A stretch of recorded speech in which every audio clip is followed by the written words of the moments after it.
Well, good morning, River Church. That was really half-hearted. I think the cold is still affecting people. Not quite warmed up enough, but we are here and going to get warmed up quickly with our series on conflict as we continue. Just a couple weeks left in it. Kind of the overarching goal or theme behind this series is that as believers, we would begin to allow our view of conflict to be changed or altered. So often we look at conflict as one of two things: something to shy away from, or something to run into with our fist ablazing, right? And we want our response to be that of the Lord and look at conflict as an opportunity for restoration and redemption. Last week, Andrew preached about how our mindset, right, like our mindset within conflict should be focused on eternal things as opposed to temporary things, and how God often works through that. This week, we're going to shift just a little bit, and we're going to look at kind of walking into a situation where there is pre-existing conflict. Does any of you guys ever do that? Like you walk into a situation where there's already conflict there, and you're like, oh man, what do I do? Right, like I know this happens in my life all the time. There's probably some examples that I shouldn't share, but there's some that I probably are okay to share. You know, like you walk into the house and then you just see like your wife there and your baby's like running around naked, and you know, you're like, what is happening? And you're like, okay, something was going on, right? Or vice versa. One time she came home to me with our child in the bathtub without any clothes on and no water in it, because they had used the bathroom so bad that I didn't know what to do other than just to set them in there, because there was no way to clean it up effectively without like covering everything, and then his little sister coming and trying to like roll around in it, you know. So we have these conflicts in our lives that sometimes are already existing and we walk into them, right? Like if you think about them, sometimes I think about presidents, right? Now this is kind of a taboo topic to talk about as a pastor. I'm not endorsing a president by talking about presidents whatsoever, because technically we lose our 501(c) if I did that, and I don't want to do that. So, but like oftentimes, right, like these presidents, they will create these tariffs or tax or different things, or impose these bans or sanctions on countries that creates this conflict with our nation between us and them, right? And then the next president comes in with those things in place, and he walks right into that conflict, and like, what do I do with that conflict, right?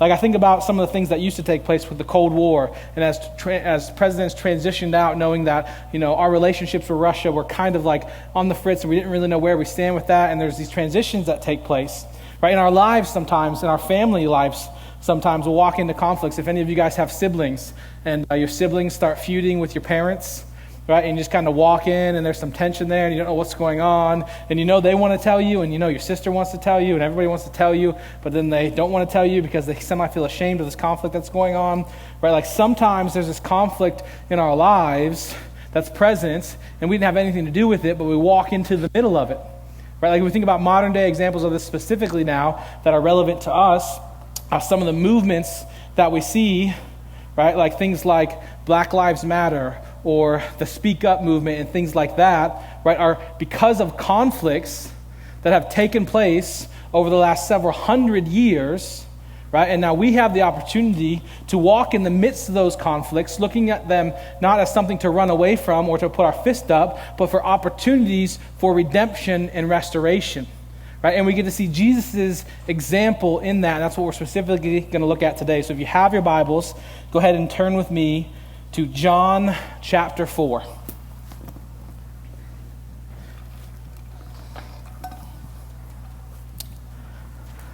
We'll start in verse 1, and Lord willing, we will march through the majority of the chapter. So John chapter 1. Starting in verse 1. It says, "Now when Jesus learned that the Pharisees had heard that Jesus was making and baptizing more disciples than John, although Jesus himself did not baptize, but only his disciples did, he left Judea and departed to Galilee, and he had to pass through Samaria. So he came to a town of Samaria called Sychar, near the field of Jacob, that had given to his son Joseph. and Joseph's well was there. So Jesus, wearied as he was on his journey, was sitting beside the well, and it was about the 6th hour. All right, so Jesus, if you kind of get the idea, he's kind of weary and labored from ministry, right? The Pharisees hear about what's going on in his ministry, and they start like kind of pressing against it. And we can't say for sure whether it was the Pharisees forced him out on his path to Galilee, or it was kind of the Spirit preemptively guiding him. I like to go with the latter because as Jesus was in tune with the Lord, being fully man but fully God, he was guided to have this conversation for it to be written down for us for a specific time, so that later, we could be preaching and teaching it all around the world to see his example as he goes into conflict. So a couple things that I want you guys to see as we walk into this. He's traveling right from Judea to Galilee. In the middle of that is Samaria. Now, Samaria was defined by conflict. The Samaritans, or the people of Samaria, were regarded by the Jews, or all the people that Jesus was traveling with, as despised half-breeds. Right, I think about Hogtown and what it represents. And previously the culture was, back in the day when all the old money was over across the town, right? Like they looked poorly on Hogtown, where the dirty farmers that were raising, their livestock were over there taking care of the stuff that was too gross or too messy for them to take care of. Right, so that's kind of the scene that we walk into here. Right, there's this whole years and years and years of conflict because the Samaritans, they were actually offsprings of a resettlement. So the Assyrians, we talked about this a little while ago in a different passage or series. The Assyrians had conquered Israel at one point, and they took a portion of the people from Israel and they transported them to different parts of their domain, right? And those people eventually came back, and they were partially sometimes repopulated in different areas, and then the Jewish people wanted a very pure line, right? Like they wanted a very pure, like we know this is Jewish people, and the Samaritans couldn't claim that. So this is kind of the underneath or the undercurrent that was brewing between the Jewish people and the Samaritans, right? So the Samaritans, in turn, because the Jews looked on them poorly, the Samaritans began to look on the Jews poorly. And they rejected their biblical laws that they had and expectations, changing and adjusting some of them to make them specific to themselves. That got so bad that a couple of different times, some of the Jews came in and destroyed the Samaritan temple.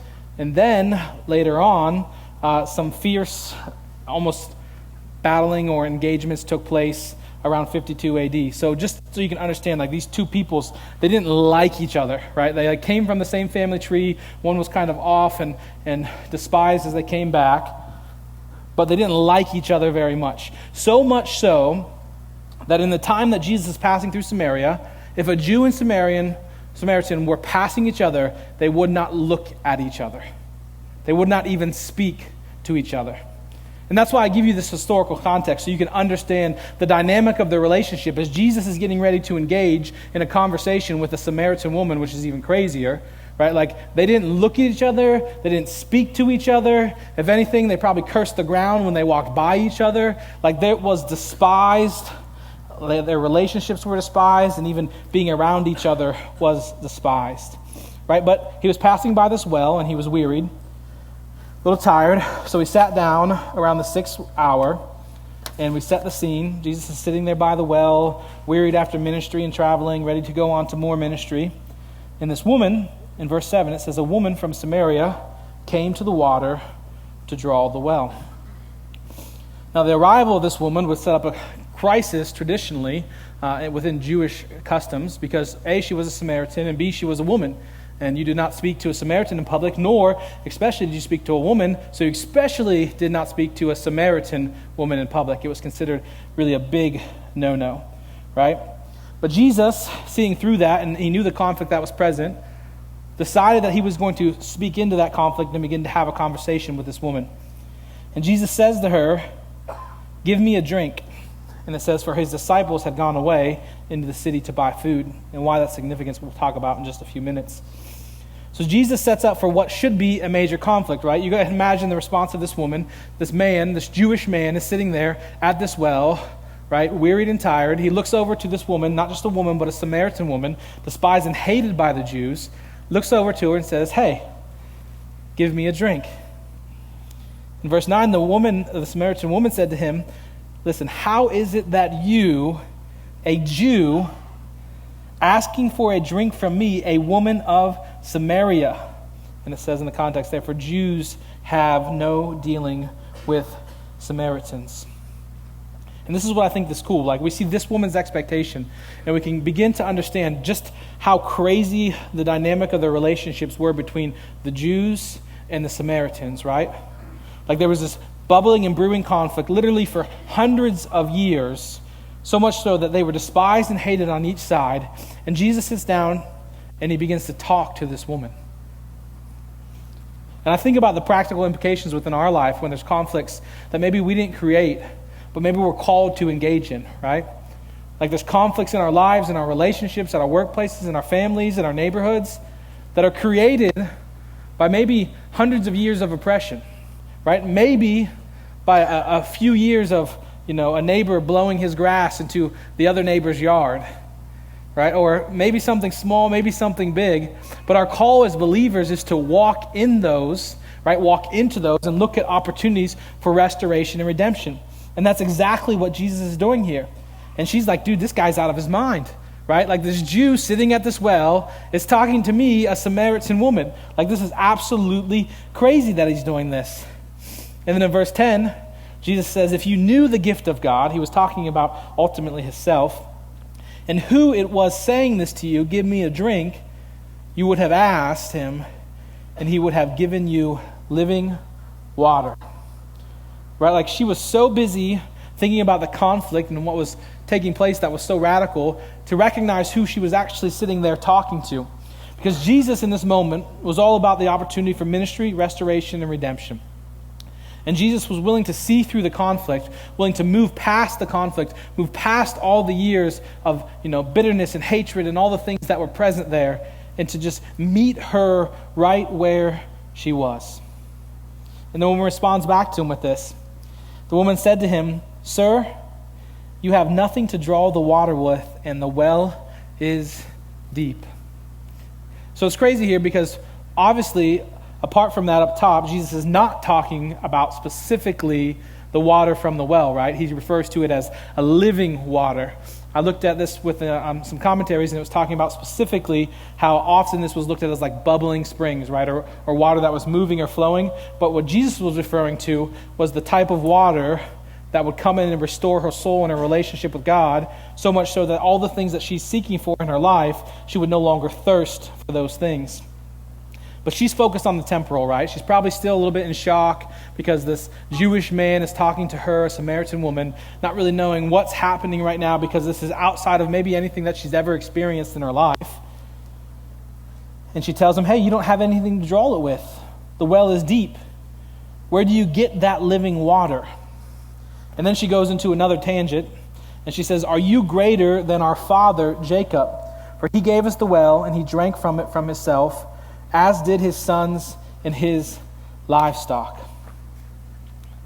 So I don't know if you can kind of see the undercurrent of what's happening here, but Jesus begins to try to tell her about this gift or try to start to resolve this conflict in her life, and she begins to point back to some of the things that she had known, right, about Jacob and Jacob their father. And Jacob was one of the men in Israel who's one of the renowned fathers, right, of Israel, and they were looked at very well, whether you were a Samaritan or a Jew.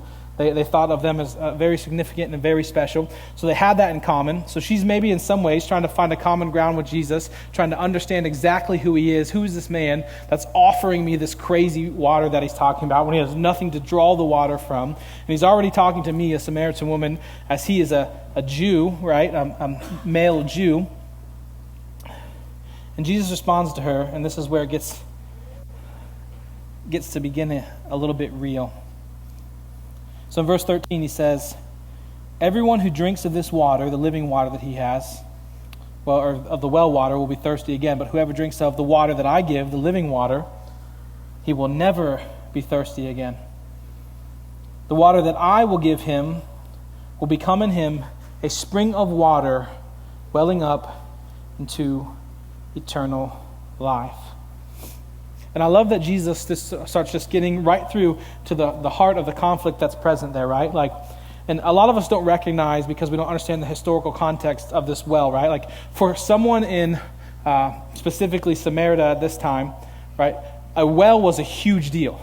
Like it was a regular part of their everyday life.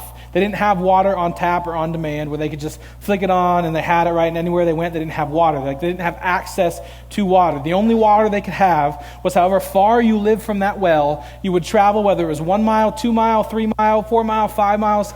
Day after day they would travel and go to this well to get the water that they needed for the things that they needed, right? And sometimes, depending on how much they could carry or the type of jars that they had, if they needed water for multiple things, this meant they would spend entire days traveling back and forth just to get water. Right? So like this well was a huge thing in their life. It was a common meeting ground for people back then, because you'd often come to the well and friends and family and neighbors would be there because everybody met at the well, because the well was where the life was given, right? Like you needed water to sustain life. So they would travel to this well. So this has this huge, significant implication as he's talking about water. When we just think of a well, for them back in that time, there was a ton of relevance to a well, right? Like it was such a part of their life. It was a historical and religious symbol of so many things within their lives. So as Jesus is telling her this is all in her mind as she begins to hear this. See, we live with this convenience of this piped-in life, right? And we don't have to travel or really work to get our water. But they did. In a desert, literally water is the difference between life and death, and living by a well is the difference between life and death. And this is exactly the type of imagery Jesus knew that she would have as she was talking to him about this living water, as he was beginning to paint this picture. And Jesus presents this living water to her, right? Basically telling her day after day, you travel and you're working and you're doing all these things for this water, but the water that I have, it'll keep you from ever having to do these things again, right? And he wasn't talking about the physical at that point. He was transitioning into the spiritual, which we're going to see in the conversation that he had in just a little bit with her. But I was thinking about this specifically in our lives as Jesus is talking about going to the well. Like when we think about the water, the overflowing, abundant life that Christ gives us through the living water that he has. And what are we doing in our lives, or the people around us, what are they doing in their lives? And they're going to a well each and every day just to be coming back empty. Right? Like within our own lives, there's things that we continually go to looking to find fulfillment, to find meaning, to find purpose, like work, right? Like so many of us will go and we'll find this purpose in our work for this short amount of time, and then we'll come home just feeling empty again, feeling broken again, right? We do the same thing with the relationships. We run to these relationships over and over and over again. Maybe it's different people, but we continually to run into relationships trying to find what we're seeking because we're so thirsty for something that's real. And the thing that we're so thirsty for that we don't recognize, that she didn't recognize, right, is this living water that comes from Christ. Sometimes it's drugs in people's lives, right? They have this emptiness, right, inside of them, and they're trying to continually fill it up, and they're running after these things, right, creating this conflict in their lives. And the whole time, the way to resolve that conflict is the living water that's only found in Jesus Christ. Some of us, if we want to get personal, right, like sometimes it's pornography for many people.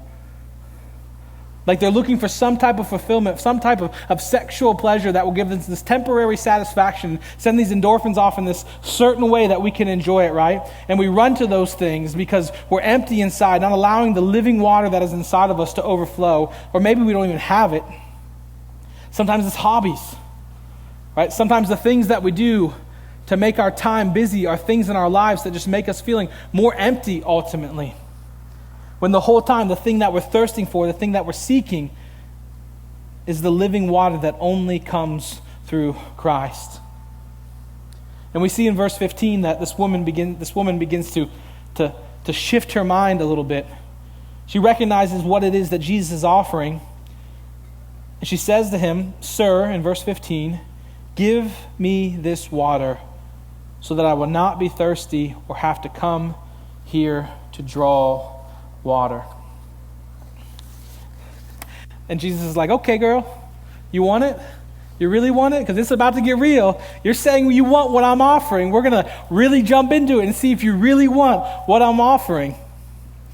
So Jesus says to her in verse 16, go, call your husband and come here. Right? And it doesn't seem like anything on the surface, but the fact is that Jesus, being all-knowing, knew what the answer the woman was going to have. In verse 17 it says, the woman answered him, I have no husband. She tries to take the easy way out and avoid the conflict or the previous conflicts that have taken place or the one that's continually taking place in her heart. But Jesus knows and sees through that. And he says to her, replies to her after that, you are right in saying, I have no husband, for you have had 5 husbands, and the one you have now is not your husband.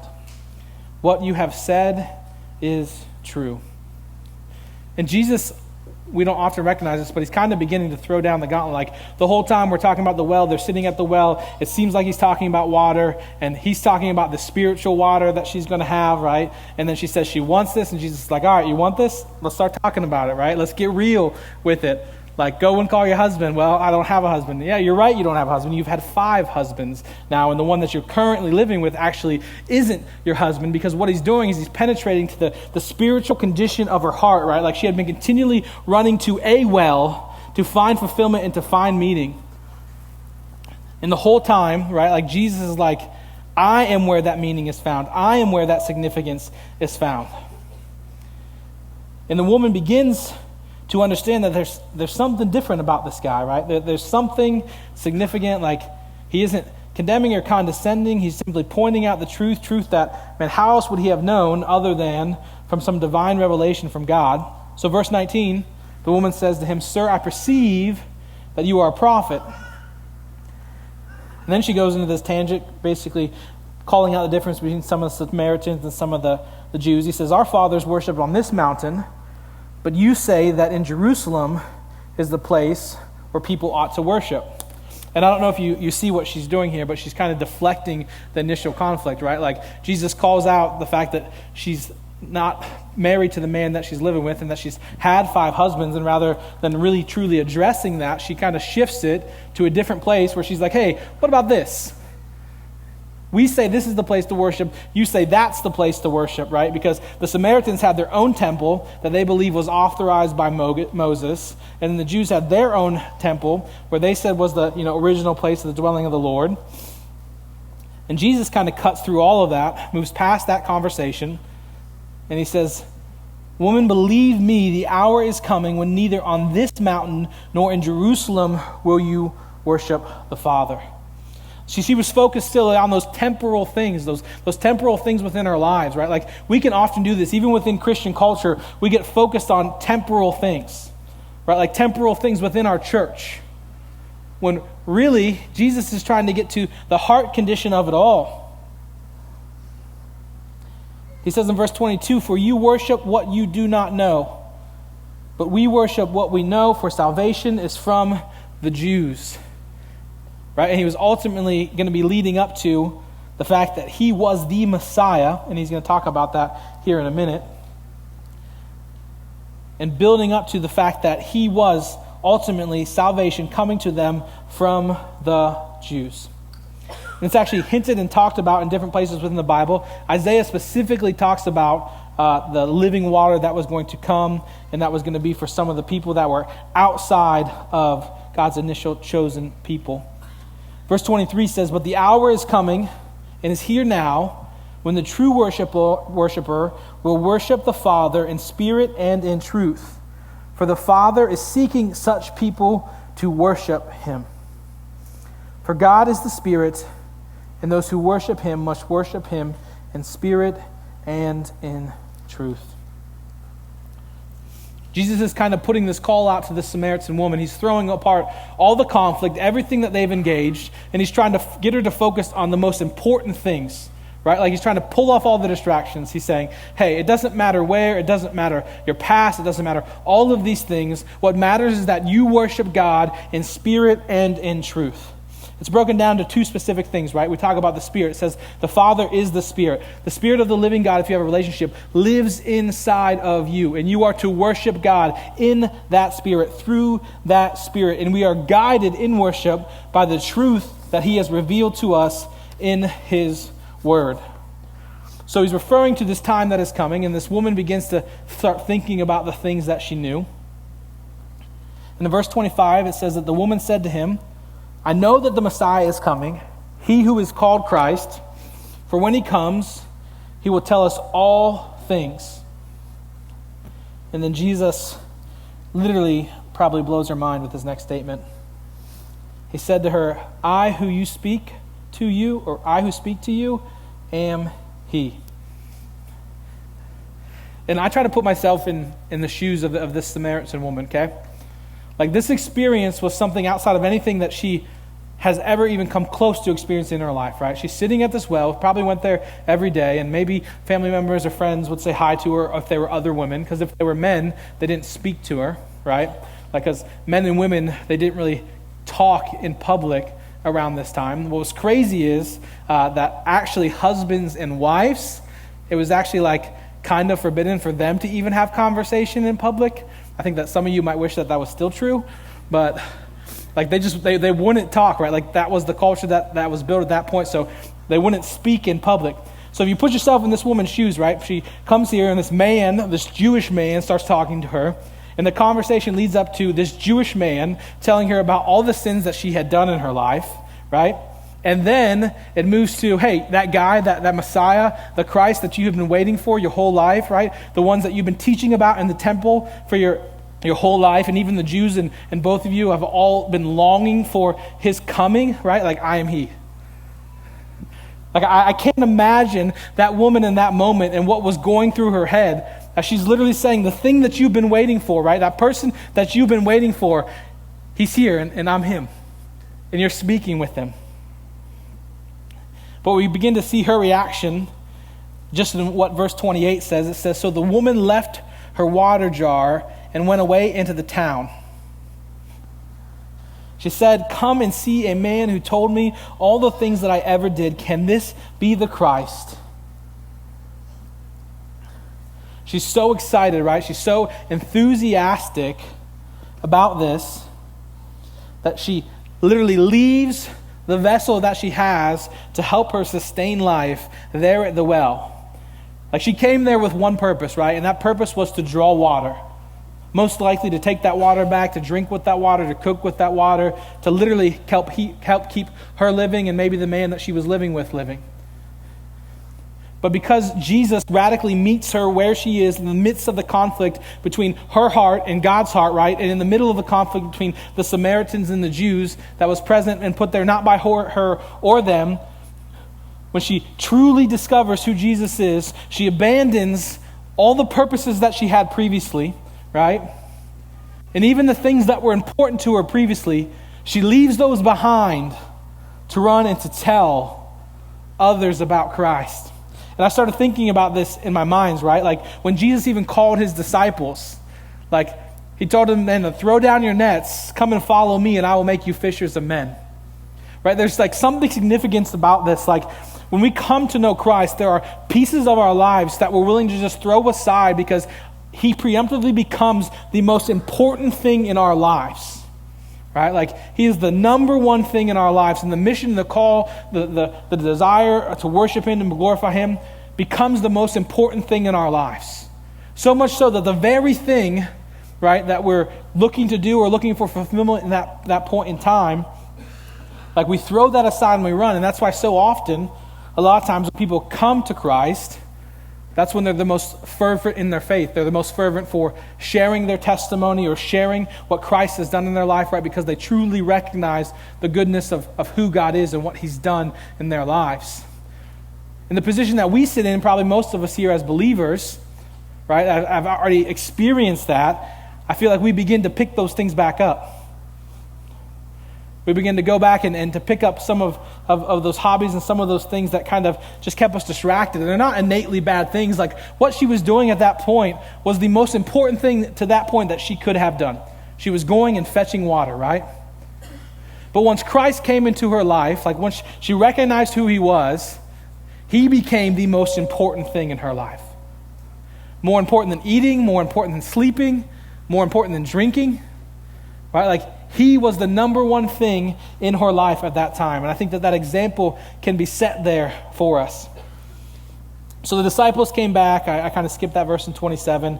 It says that they marveled that he was talking with a woman, but nobody said anything because they knew who Jesus was, right? And you're not going to be like, yo, Jesus, why are you talking to that woman? Like, no, he's Jesus. You know that by now. Like, he kind of is going to do what he wants. They've already seen that as he's talked to tax collectors and all these sinners and different people, right? And engaged with them in the midst of their conflicts. But Jesus' disciples are there, and they're urging him. And they're saying, Rabbi, eat. But he said this to them, I have food to eat that you do not know about. And this is kind of fun to me. As they come back, they see him talking with this woman at the well, and they're probably thinking, oh, did this woman give him food? You know, did she have like some crackers in her pocket, or maybe some unleavened bread, or what's going on, right? Because the disciples, they said to another one, has anyone brought him something to eat? Like, what's he talking about? Like, where's this food that he's talking about coming from? And then Jesus throws down, he says, my food is to do the will of him who sent me and to accomplish his work. Jesus makes a statement that fulfilling what God has called us to within our lives is the basic nutrients that all of us need on a daily basis.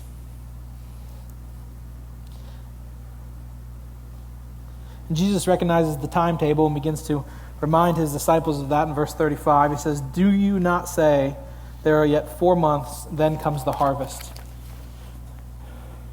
He says, look, I tell you, lift up your eyes and see that the fields are white for harvest. Have you guys ever been working in a day like so hard or so much that you kind of forget to eat? Right, like you just don't even think about it. I don't do that very often because I eat for hobby, which is really bad. I don't eat because I'm hungry often. You know, like it's the worst. Like when you're driving and you're just bored, like you're not hungry at all, but all you want to do is snack. Is anybody else like that, or is it just me? All right, most of us. So it's really bad when I'm traveling. I find that's the worst time, pretty much ever, because you're just like, oh, I have nothing to do other than drive a car. Let me eat or snack on something constantly. So that's why sunflower seeds are my best friend when I'm traveling. But, like this idea is that sometimes we'll get so distracted in our lives, we'll be doing something, and we'll be so busy that we'll forget to eat. We won't even stop to think to eat, right? Like I kind of think of that's how Jesus is in this moment. Like he's not forgetting to eat, but he's recognizing that there are more important things right now going on before him than even eating, right? Like, which is like one of the most essential things that we do in our lives, the thing that we plan so much of our days around is eating. And he's so busy working on kingdom things that he's like, hey man, I'm not even worried about that right now. The food that I need is working on the will of the Father, him who sent me. And he says, and the harvests are plentiful. Like he knew about the conditions of the Samaritans. Like he was trying to open up his disciples at that time to see, man, these are people who have an abundant need, right? Like their hearts are far from me. They are in the midst of this conflict, right? And there is so much hatred. There is so much division among these people. And the opportunity to come in and to minister to them and to tell them about the glory of the gospel that's coming, man, like it's here, right? And we need to tell them, we need to go and we need to preach to them, repent for the kingdom of heaven is near.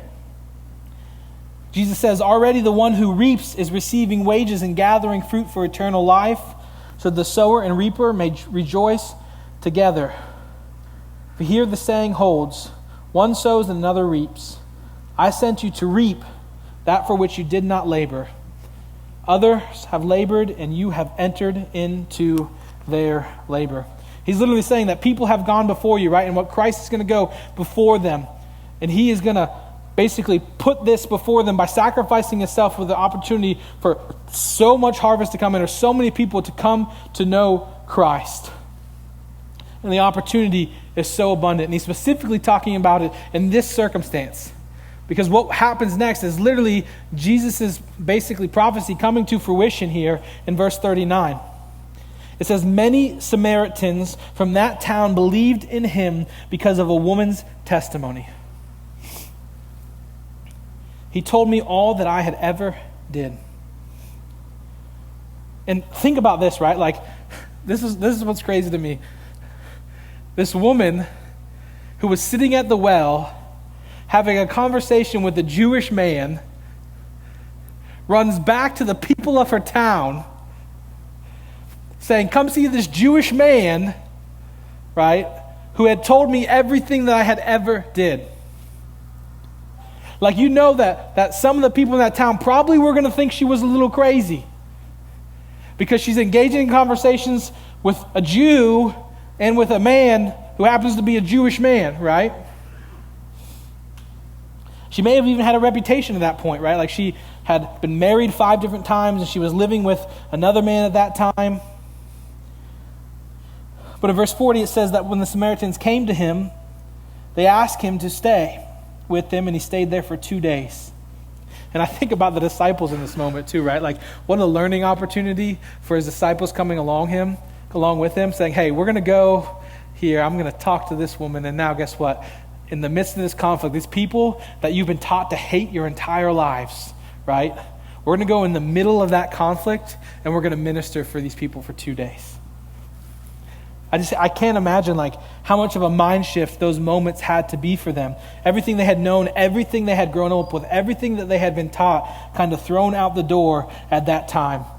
But in verse 41, we kind of see the harvest of that. It says, and many more believe because of his word. And those people, they said to the woman, it is no longer because of what you said that we believe, for we have heard for ourselves, and we know that this is indeed the Savior of the world. I'm going to invite the band to come back up, and I know we marched through quickly there, through 40 verses. But I hope that you guys can see the picture that is painted. When we meet people where they are, right? Like when we as believers go into the midst of these conflicts, many of the conflicts that we didn't create, because we recognize the desperate need that they have, right? Their literally souls are at conflict with the Lord, and we recognize and we see that. And we as the blessed ones who have experienced that living water recognize our call, right? And the fulfillment we get from simply walking in the will of the Lord that he's called us to in our lives. Right, that specific thing is more necessary to us than food. And when we do that, right, like when we walk into that conflict as an opportunity of restoration and redemption through the transformative power of the gospel of Jesus Christ, the results speak for themselves. Like Jesus left this example for us, right?